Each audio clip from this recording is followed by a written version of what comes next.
there's the chemical property of cooking oil. It is a triglyceride molecule, meaning it has a glycerol head here and the red, and then 3 fatty acid tails, which are carbon-hydrogen compounds, and we'll talk more about this later.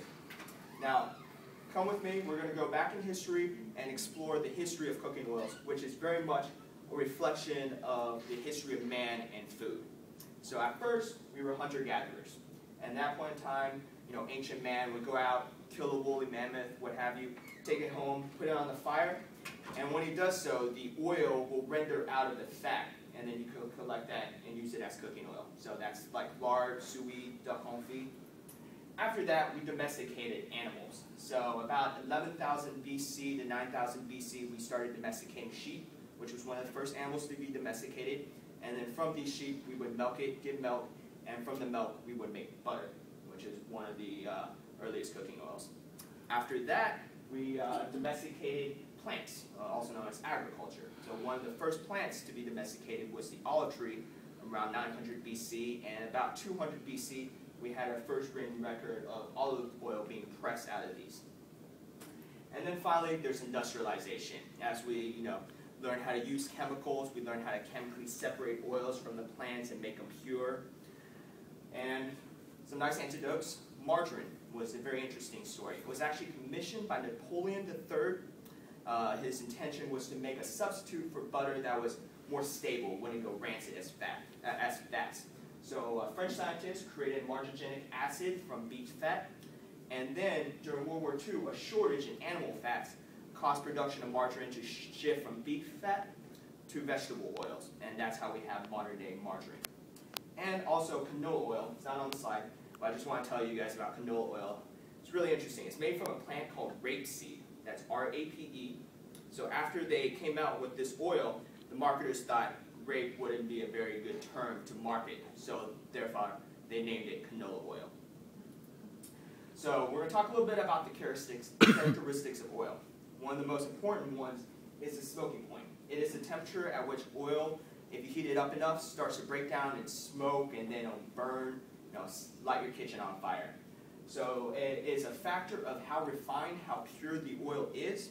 So you have really pure oil like avocado or canola oil that has a smoking point 400 or 500 degrees, and then you have butter and lard at the bottom, which is not very pure. You get it from animals without much chemical filtering, and they have a really low smoking point. And here I'd like to take a moment for low fire safety. If you ever have an oil fire, make sure you do not put water on it, because it'll just spread the fire out. Try to smother it with salt or use a fire extinguisher, and please call 911. All right, saturation of fats. This is another characteristic of oils. There's saturated and unsaturated fats. As you can see on the saturated fats, all the carbons are filled up with hydrogen. On the unsaturated fats, some of them have what's called double bonds, meaning the carbons are bonded to itself twice as opposed to another hydrogen. What this means in terms of the characteristic of the oil is that saturated fats can pack closer together. As you can see, it's straight, so therefore they're more likely to be solid at room temperature. In addition, it's also a health concern. Saturated fats contribute to high levels of LDL, low-density lipolipids, which basically contributes to cholesterol in your bloodstream, causing heart attacks and strokes. So different oils, as you can see, have different amounts of saturated fat. Butter and lard have very high. Most vegetable oils, such as canola or sunflower seed oil, have very low amounts of saturated fat. So if you guys are looking to eat heart healthy, eat something with low amounts of saturated fats. So some oils that we'll be talking about today. The first one I'd like to present to you is animal fats, which is my personal favorite. That could be lard, it could be suet, it could be duck confit. Basically, it's fat that's taken out of the fatty tissue of the animal. Now, because of that, it has a lot of delicious meaty flavor, but it also has a very low smoking point. So they're good for low heat applications, like you cook some meat at 200 degrees for a couple hours, and it'll fall off the bone. It'll be absolutely delicious. Or you could just add some salt and spread it on some toast like butter, which is also really good, guys.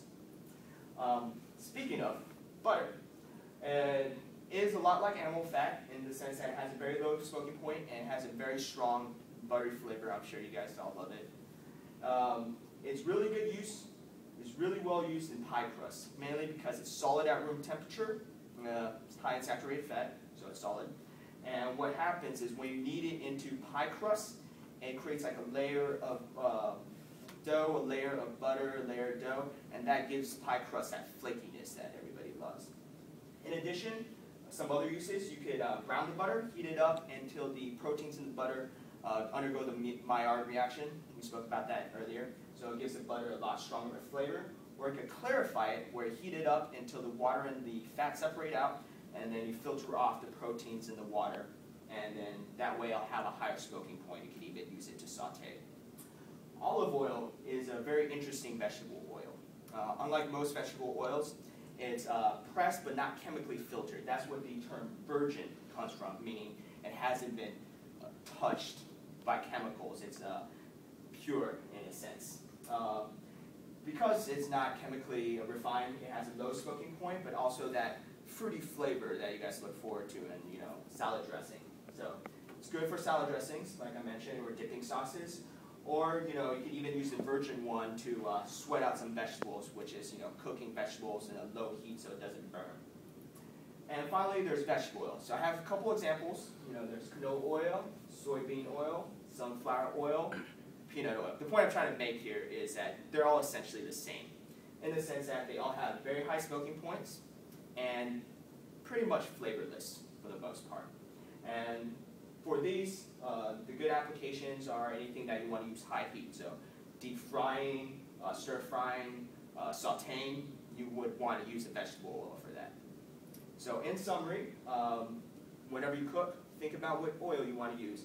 You want to think about the flavor. Do you want that butteriness? You don't want to use lard for like an apple pie. That probably wouldn't taste very good. The fat saturation, if you have any health concerns, consider the oil and how it would contribute to your cholesterol level.